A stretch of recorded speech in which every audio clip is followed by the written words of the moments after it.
ਖਬਰ ਚਲੀਏ ਅੱਜ ਜਿਹੜੇ ਸੈਕਟਰੀ ਆਫ ਵਾਰ ਪੀਟ ਹੈਗਸਟ ਆ ਉਹਨਾਂ ਦੀ ਹੀਅਰਿੰਗ ਸੀਗੀ। ਉਸ ਹੀਅਰਿੰਗ ਦੇ ਦੌਰਾਨ ਉਹਨਾਂ ਨੇ ਇਹ ਦੱਸਿਆ ਵੀ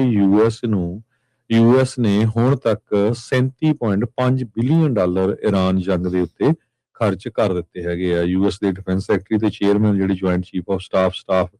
ਜਨਰਲ ਡੈਨ ਕੇਨ ਆ, ਉਹ ਵੀ ਅੱਜ ਕਾਂਗਰਸ ਦੇ ਸਾਹਮਣੇ ਜਿਹੜੇ ਆ ਉਹਨਾਂ ਨੇ ਟੈਸਟੀਫਾਈ ਕੀਤਾ ਹੈਗਾ ਆ ਤੇ ਉਹਨਾਂ ਨੇ ਇਹ ਕਿਹਾ ਵੀ ਪੈਂਟਾਗਨ ਨੂੰ ਜਿਹੜੇ ਹੋਰ ਪੈਸੇ ਦੀ ਜਿਹੜੀ ਜ਼ਰੂਰਤ ਹੈਗੀ ਆ। ਟਰੰਪ ਉਹਨਾਂ ਨੇ ਵਾਰਨਿੰਗ ਦਿੱਤੀ ਆ ਤੇ ਕਹਿੰਦੇ ਵੀ ਯੂਐਸ ਜੋ ਆ ਉਹ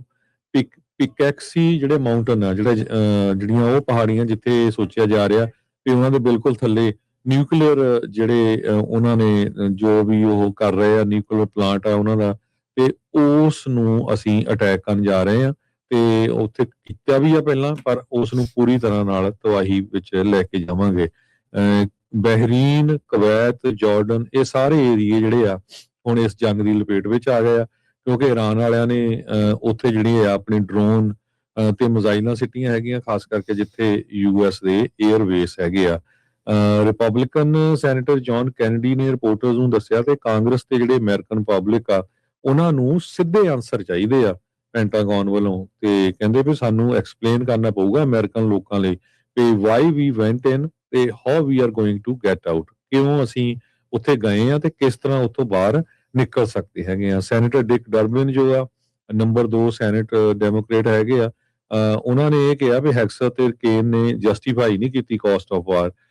ਤੇ ਉਹ ਇਹ ਨਹੀਂ ਦੱਸ ਰਹੇ ਵੀ ਕਿੱਦਾਂ ਮਨੀ ਜਿਹੜਾ ਸਪੈਂਡ ਕੀਤਾ ਜਾਊਗਾ। ਡੈਮੋਕ੍ਰੈਟਿਕ ਸੈਨੇਟਰ ਕ੍ਰਿਸ ਕੂਨ ਉਹਨਾਂ ਨੇ ਕਿਹਾ ਵੀ ਮੈਂ ਸਰਪ੍ਰਾਈਜ਼ ਨਹੀਂ ਹੈਗਾ ਵੀ 37.5 ਬਿਲੀਅਨ ਡਾਲਰ ਹੁਣ ਤੱਕ ਖਰਚ ਹੋ ਚੁੱਕਾ ਹੈਗਾ ਆ। ਕਹਿੰਦੇ ਵੀ ਮੈਂ ਇਨਫੈਕਟ ਸਸਪੈਕਟ ਕਰਦਾ ਆ ਵੀ ਇਹ ਤਾਂ ਹੋਰ ਵੀ ਜ਼ਿਆਦਾ ਹੋਣਾ ਆ।